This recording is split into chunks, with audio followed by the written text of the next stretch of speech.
आप सभी के बीच मुझे फिर से आने का मौका मिला, इसका मैं गौरवान्वित महसूस कर रहा हूँ। आप सभी को विनम्र धन्यवाद और कोटि कोटि नमन। आज की जो गुरु तत्व चिंतन का जो हमारा विषय, आज का जो यह गुरु तत्व चिंतन का जो यह श्रृंखला चल रही है, उसका जो वार्तालाप है, उसकी शुरुआत मैं आज एक कहावत से करूंगा। मैं हर बार आजमाता रहा, मैं हर बार आजमाता हूँ कि ईश्वर है कि नहीं। मैं हर बार आजमाता हूँ कि ईश्वर है कि नहीं। उसने एक बार भी सबूत नहीं मांगा कि मैं इंसान हूँ कि नहीं। मतलब हमें इंसान बनने से लेके ईश्वर को पाने तक का जो सफर होता है, यानी आत्मा से लेके परमात्मा का, जिस जो हमारे जीवन का मुख्य सार है कि हमें इस जन्म ये जन्म क्यों मिला है। जन्म तो सभी लेते हैं, पशु पक्षी भी लेते हैं, खाते पीते हैं और मृत्यु को प्राप्त हो जाते हैं। बट मनुष्य जन्म का मेन ध्येय, मेन उद्देश्य या जीवन का ध्येय क्या रहता है कि हम जो आत्मा है ये वहां में परमात्मा की तरफ हमें अग्रसर हो, ध्येय पथ की तरफ चले। तो यह जो आत्मा से लेके परमात्मा तक का जो सफर होता है, यह जो जर्नी होती है, यह जो ट्रेवलिंग होती है, उसका जो रास्ता होता है या उसके जो साधन होता है, उसे हम गुरु कह रहे हैं। तो ये जो गुरु होते हैं हमें अंधकार से प्रकाश की ओर लेके जाने वाले होते हैं। यही हमें उस रास्ते पर यानी आत्मा से लेके परमात्मा तक का सफर हमारा सुखकर या शुभ प्रदान करने की यह क्षमता रखते हैं। अभी हमारे जीवन में हमारे दो जन्म होते हैं। पहला जन्म हमारे माता पिता हमें देते हैं, जो हमें शरीर का दान करते हैं। दूसरा जो जन्म होता है वह हमारे गुरु हमें देते हैं, वह हमें ज्ञान का दान देते हैं। दान तो कई प्रकार के होते हैं, जैसे वस्त्र दान, अन्न दान, नेत्र दान, खून दान, धन का दान। इन सभी दानों में ज्ञान का दान सबसे ज्यादा श्रेष्ठ या उच्च माना गया हुआ है। यदि हमें हमारे पूरे जीवन में किसी सदगुरु द्वारा या किसी सिद्ध पुरुष द्वारा कोई ज्ञान का दान नहीं मिलता, तो हमारी पूरे मान संपदा या जो भी हमारी संपत्ति है, धन है, वह धूल के समान होती है। श्री कृष्ण महाराज के भी, जो ब्रह्मांड नायक जगत के पालनहार श्री कृष्ण महाराज के भी तीन गुरु थे। अब जो जिन्होंने पूरे ब्रह्मांड की सृष्टि के निर्माण किया, अब उनको भी तीन गुरु करने की आवश्यकता रही। इसी में ही गुरु की महत्ता सिद्ध होती है। हमारे ज्योतिष शास्त्र में भी 9 ग्रह होते हैं। इन सभी 9 ग्रहों में सबसे महत्वपूर्ण ग्रह गुरु को कहा गया है। जैसे नाम वैसा ही इसका काम होता है। गुरु यानी बड़े, बहुत बड़े, हमारे से भी बड़े, जो हमें मतलब किसी रास्ते पर चलने का ज्ञान देते हैं, जो हमको बार बार सहायता करते हैं, हमें पॉजिटिव एनर्जी देते हैं, हमें किसी चीज के लिए प्रेरक करते हैं, उन्हीं को हम यहाँ पर गुरु कह रहे हैं। तो कुंडली में हमारे गुरु कैसे हैं? हमारे गुरु की कुंड, हमारे जो 12 खाने होते हैं कुंडली के, और उसमें जो 9 ग्रह होते हैं, उसमें गुरु की कुंडली में क्या स्थिति है, उससे हमको यह पता चलता है कि हमारी जो ये भौतिक जगत की जो लाइफ है, उसमें हमारी आध्यात्मिक उन्नति कितनी होगी। हमारे जीवन में आने वाले गुरु या सीख मिलने वाले जो पर्सन होते हैं, इनको हम गुरु ही बोल रहे हैं अभी, जो सिद्ध पुरुष होते हैं, उनका हमें कितना कृपा मिलेगी, उनका हमें कितना लाभ मिलेगा, यह हमारे कुंडली देख के हम गुरु से भी पता कर सकते हैं। आध्यात्मिक जीवन में, आध्यात्मिक जीवन के उन्नति के लिए या आध्यात्मिक जीवन देखने के लिए कुंडली में विशेषतः 5 ग्रह देखे जाते हैं। गुरु हम लोग तो देख रहे हैं, गुरु सूर्य, शुक्र, शनि और केतु।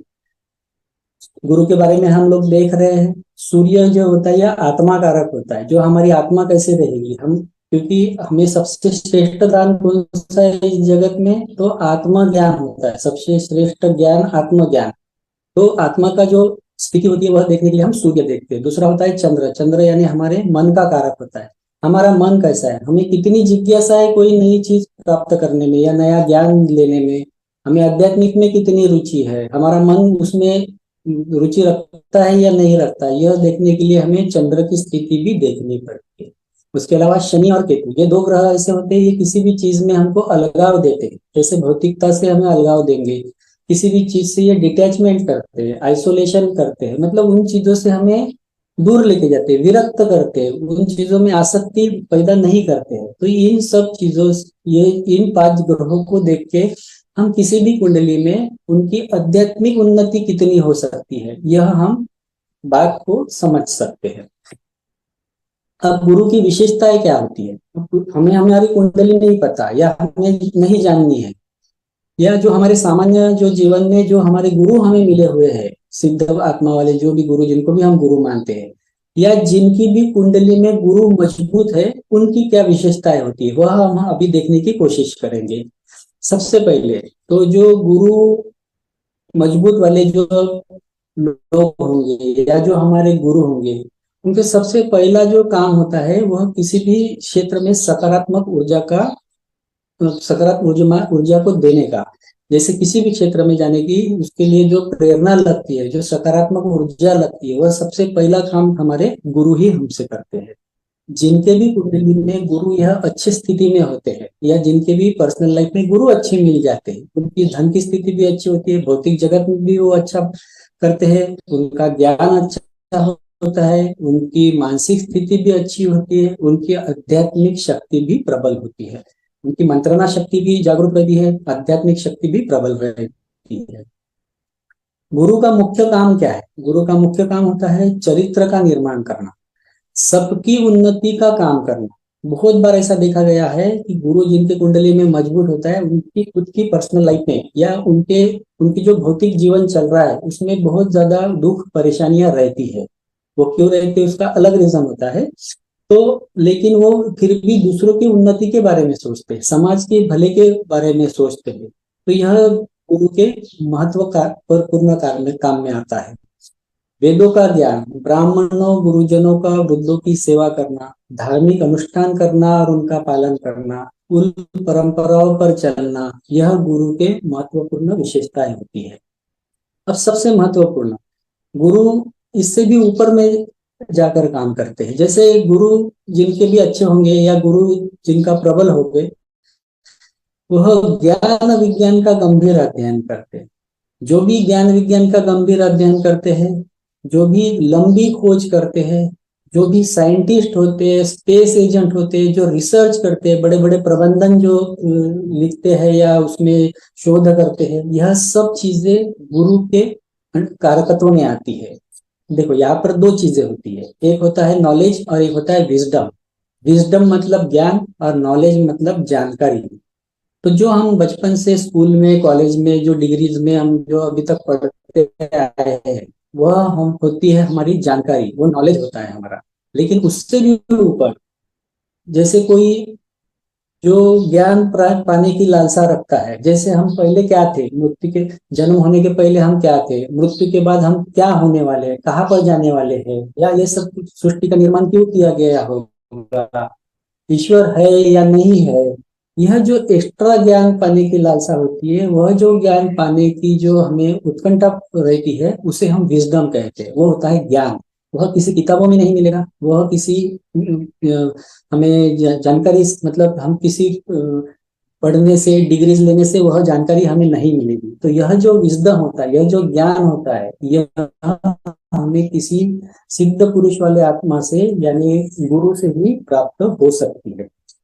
हमारे कुंडली में गुरु कैसे हैं और हमारे जीवन में आने वाले गुरु कैसे हैं, या हम में अगर मजबूत कुंडली है, तीनों को भी एक साथ जोड़कर मिलाप करने की मैं कोशिश करता हूँ कि इनकी विशेषताएं क्या होती है।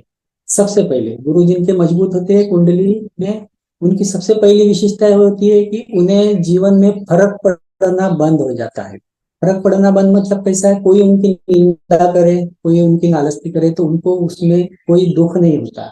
कोई उनकी स्तुति करे, कोई बहुत उनकी तारीफ करे तो उसमें वो बहुत ज्यादा खुश नहीं होते। वो स्थिर प्रज्ञ आदमी रहते, स्थिर गंभीर आदमी रहते। यह सबसे पहली निशानी होती है किसी भी गुरु प्रबल होने में उस जातक की, बोल सकते हैं। तो इसके बाद जैसे कहावत भी कही गई है कि हाथी चले बाजार, कुत्ते भौंके हजार। मतलब हाथी अपनी मस्त चाल एक अपने इसमें चलते रहते हैं, बाकी लोग उनको क्या बोल रहे हैं, उनकी निंदा कर रहे हैं, उनसे उनको कोई फर्क नहीं पड़ता। दूसरा वो होते हैं विनम्र होते हैं। विनम्र मतलब वह सुनेंगे ज्यादा, बोलेंगे कम। जहां से भी नॉलेज मिलेगा, जहां से भी ज्ञान मिलेगा, जहां से भी कहीं से कुछ नई जानकारी प्राप्त होना है, तो उस टाइम पर वो शांत रहकर उनकी बातें सुनेंगे। वह उनके मुंह से ऐसा कभी नहीं आएगा आपको कि मुझे सब कुछ आता है, या मुझे पूरा ही नॉलेज है, या मुझे पूरा आता है। अगर पूरा आता है तो हो गया, लिमिट खत्म होगी, अब उसको तो कोई नई जानकारी मिलना है नहीं। तो ज्ञान की भूख रहेगी ही नहीं, ज्ञान की लालसा रहेगी ही नहीं। तो वह कभी नहीं कहेंगे, मरणोपरांत वह यही कहते रहेंगे कि मुझे और सीखना है, मुझे और ज्ञान प्राप्त करना है। हर क्षेत्र में, हर इसमें वह ज्ञान पाने की लालसा रखते हैं। तीसरा समर्पण होता है। समर्पण मतलब किसी भी चीज में करते वक्त जो समर्पण भाव से हमें करना पड़ता है। इसके लिए एक छोटी सी स्टोरी है। एक माँ अपने छोटे बच्चे को एक गुरु के पास ले जाती है और कहते हैं कि ये बच्चे को बुरी आदत है, यह गुड़ और मिठाई बहुत ज्यादा खाता है, आप इसको बताइए, डांटिए या इसको समझाइए। गुरु बोलते हैं उनको कि आप 3-4 दिन बाद आना। तो माँ चले जाती है। फिर 4 दिन बाद वो छोटे बच्चे को लेके आती है और कहती है कि गुरु जी आप समझाइए इसे। तो बोलते हैं और 2 दिन बाद आना। माँ उस बेटे को लेके और 2 दिन बाद जाती है। फिर वही चीज होती है, फिर गुरु जी बोलते हैं 1 दिन बाद आना। फिर जब वो जाते हैं 1 दिन बाद, तो गुरु जी वो बच्चे को समझाते हैं कि भाई मीठा खाना अच्छा बात नहीं है, ज्यादा नहीं खाना चाहिए, उससे शरीर को नुकसान पहुंचता है। जो भी बताना है वो बच्चे जो भी समझता है समझ जाता है। तो इसके बाद वो माँ वो गुरुजी से पूछते हैं कि गुरुजी हम तो इसके पहले भी आए, यही चीज आप पहले भी बता सकते थे जब हम पहले दिन आए थे। तो गुरुजी बोलते हैं कि मैं उस दिन इसलिए नहीं बता पाया कि वह बुरी आदत मुझ में भी थी। जब मैंने वो खुद मेरी आदत छोड़ी, तब जाके मैंने वो बच्चे को भी समझाया कि ये आदत बुरी है, इसको भी छोड़ दो। इसको कह सकते हैं हम लोग समर्पण की भावना। मतलब जो हमें है वही आप दूसरों को देने की कोशिश, यह गुरु का मेन कार्य होता है। बहुत लोग ऐसा है, हमारे पास कुछ पैसा आ जाता है, हमारे पास कुछ नॉलेज आ जाता है, तो हम स्वार्थ से उसका ही फायदा करते हैं। जो गुरु वाले लोग होते हैं वो क्या करते हैं, वो समाज को भी देने का, दूसरों को भी बताना है, समाज का भी शुभता या उससे जो भी उससे सुख वाले जो मिलते हैं फल, उसको प्रदान करने की वो क्षमता रखते हैं। इसके बाद में आता है संयम। जैसा मैंने पहले भी कहा था, जिनके भी कुंडली में गुरु अच्छे होते हैं, ज्यादातर प्राय यही देखा गया है कि उनके पर्सनल लाइफ में या उनके जो भौतिक जीवन में उनको काफी ज्यादा दिक्कतों का सामना करना पड़ता है। हालांकि गुरु यह बहुत शुभ ग्रह है, नैसर्गिक शुभ ग्रह है, यह बहुत ज्यादा मतलब अच्छे फल देने की क्षमता रखता है, देते भी है। लेकिन बहुत बार ये क्वेश्चन आता है उनके दिमाग में कि यह तो हमारी कुंडली में अच्छे बैठे हैं, स्वराशि में या उच्च के है, जो भी है, तो भी हमको हमारी परेशानियां खत्म नहीं हो रही है या हमें बहुत ज्यादा दुख है। तो वो यह होता है कि जैसे हमारे हमारे पहले गुरु हमारे माता पिता होते हैं जिन्होंने हमें जन्म दिया। उसके बाद में हमारे स्कूल में जो टीचर्स वगैरह थे वो रहते थे, तो हमारे हमारे माता पिता ने भी हमें बहुत बार सजा दी, हमें बहुत बार मारा है, हमें टीचर ने भी मारा है या सजा दी है। तो ये ये जो सजा है, ये जो मारना है, ये जो हमें जो भी ट्रीटमेंट दे रहे हैं, उसे वो किस लिए कर रहे हैं, वो कि अपने अच्छे के लिए, कि भाई ये मार्ग तुम्हारा गलत है, ये रास्ता गलत है, आप ये सही रास्ता है। तो ये वह करने के लिए जो हम करते नहीं है, इसलिए उनको मारना पड़ता है, सजा देना पड़ता है। उसी तरह से गुरु जिनकी कुंडली में अच्छे है, तो वो उनका काम क्या है कि भाई ये तुम्हारा गलत रास्ता है, या तुम्हारे जो कर्म है उनका भी भोग जो हो है, उसको भी भुगवाने का काम वह गुरु करवाते हैं, जिससे कि तुम सही रास्ते पर, सीधे मार्ग पर, अपने ध्येय की ओर, ध्येय कौन सा, आत्मा से परमात्मा तक जाने का, उसमें हमारा रास्ता और साधन कौन, हमारे गुरु। तो वो गुरु की क्या विशेषता है, वही अभी हम लोग देख रहे हैं। ठीक है ना। अब इसको ज्योतिष शास्त्र में या साइंटिफिक इसमें हम ऐसा देख सकते हैं कि जो गुरु ग्रह है, हमारे जो सौर्य मालिका में जो गुरु ग्रह घूम रहे हैं, वह इतने विशालकाय है, ये हमने भूगोल में भी पढ़ा हुआ है। ऐसा कहा जाता है कि हमारे 1600 पृथ्वी, हमारे जो 1600 वर्ल्ड जिसमें हम लोग रहते हैं, वह 1600 पृथ्वी उसमें समाई जाती है। इतना उतना उसका वजन और उतना उसका विशालकाय आकार है। तो गुरु जब इतना विशालकाय है, तो उसका जो वो जहाँ जिस घर में भी बैठते हैं, उस घर का वो जनरली नाश करते हैं। यह हमने देखा है, कुंडली में जिस घर में बैठते हैं उस घर का वो नाश करते हैं। लेकिन उनकी दृष्टि जहां पर पड़ती है, जैसे 5वें घर में, 7वें घर में और 9वें घर में गुरु ग्रह की दृष्टि पड़ती है, तो वहां पर वो हमेशा शुभता ही प्रदान करते हैं। अब कितनी शुभता देनी है, कितनी अच्छे फल देने हैं वह कुंडली देख के पता चलता है, लेकिन गुरु ग्रह जनरली शुभ ही देते हैं। लेकिन वो किसी भी अच्छे घर में बैठेंगे उस घर को वह दबा देते हैं, क्योंकि उनका वजन विशालकाय ग्रह होने की वजह से वहां पे अच्छे फल नहीं मिलते। तो इस तरह से हम गुरु ग्रह का अध्ययन कर सकते हैं। तो धर्म के रास्ते पर चलने के लिए, कठिनाइयां पार करने के लिए, लक्ष्य की ओर बढ़ने के लिए गुरु ग्रह या गुरु जो हमारे होते हैं वो हमें मदद करते हैं। गुरु ग्रह की और भी विशेषताएं, जैसे कि मैं बोलूंगा कि जैसे हमारे कुछ गुरु हमें स्कूल में, कॉलेज में बुरा पढ़ाते थे या अच्छा नहीं पढ़ाते थे, तो उस टाइम पर क्या है, बहुत लोग उनको कुछ बुरा भला बोलते थे, या फिर उनको कोई नाम ऐसा दे देते थे, हंसी मजाक उड़ाते थे। जब जिनका गुरु अच्छा होगा वह कभी भी अपने गुरु के बारे में बुरा नहीं बोलेगा, वह अच्छा भी नहीं बोलेगा, हालांकि अगर अच्छा नहीं है तो अच्छा भी नहीं बोलेगा, पर बुरा कभी नहीं बोलेगा। और सबसे आखिरी और सबसे महत्वपूर्ण विशेषता ये होती है कि बहुत ठहराव से, बहुत गहराई से, बहुत चिंतन करके सही निर्णय लेने में यह बहुत कारगर होते हैं। इन इनकी आप कभी भी सलाह सुनो, आपके लिए बहुत ही फायदेमंद है। इनका पर्सनल लाइफ में भले ही इनको बहुत सारी चीजें ना मिले, बट इनकी जो सलाह होती है, इनका जो आपको जो बताना होता है, राय देनी होती है, राय जिसको बोलेंगे, वो एकदम सही और परफेक्ट होती है। तो इस तरह से ये हमारे जो गुरु होते हैं, जो जैसा कि मैंने पहले ही कहा कि आत्मा से लेके परमात्मा तक का जो सफर है उसे तय करने के लिए जो रास्ता और साधन है वो हमारे गुरु होते हैं। कुंडली में अगर गुरु वक्री है तो थोड़ा सा इसके निगेटिव इफेक्ट्स मिलते हैं, कई बार हमें हर चीज में लेट होते हैं।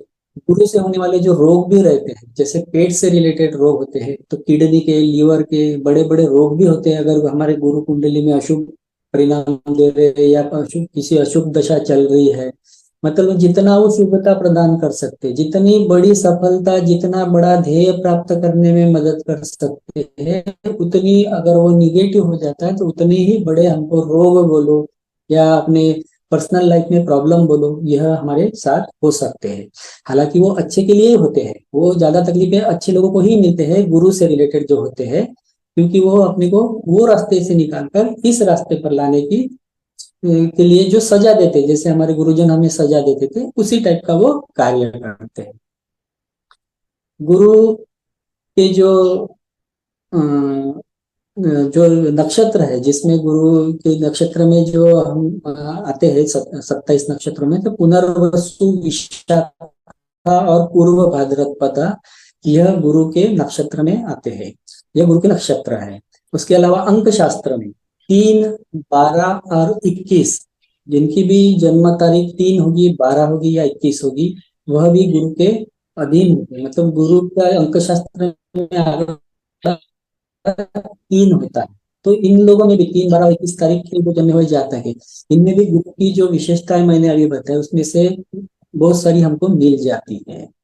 ठीक है, गुरु एक जीव कारक ग्रह है। जो ऑक्सीजन होते हैं, जो हमें हॉस्पिटल में या कोरोना काल में जो हमें ऑक्सीजन की कमी महसूस हुई थी, या जो ऑक्सीजन होता है वह गुरु के तत्व का कारक होता है। यह गुरु की तरफ दिया हुआ है। स्पेस तत्व है, आकाश तत्व है। हमारी उंगली में जो 5 तत्व के 5 उंगली है, इसमें जो पहला हमारी जो ये उंगली है, यह हमारी गुरु की उंगली होती है। जैसे हमें कोई भी अगर पेट से रिलेटेड तकलीफ हो तो इससे हम इसको भी प्रेस करके भी हमारे, जैसे गैस का, एसिडिटी का और कॉन्स्टिपेशन का, क्योंकि ये जो पहली उंगली होती है ये हमारी गुरु को प्रदर्शित करती है, और गुरु हमारे पेट को भी रिप्रेजेंट करता है। पेट से रिलेटेड जितनी बीमारियां होगी या पेट से रिलेटेड जो भी होगा, तो यह गुरु से ही देखा जाता है। तो यह एक संक्षिप्त में मैंने गुरु की एक जानकारी या छोटा सा एक देने की कोशिश की।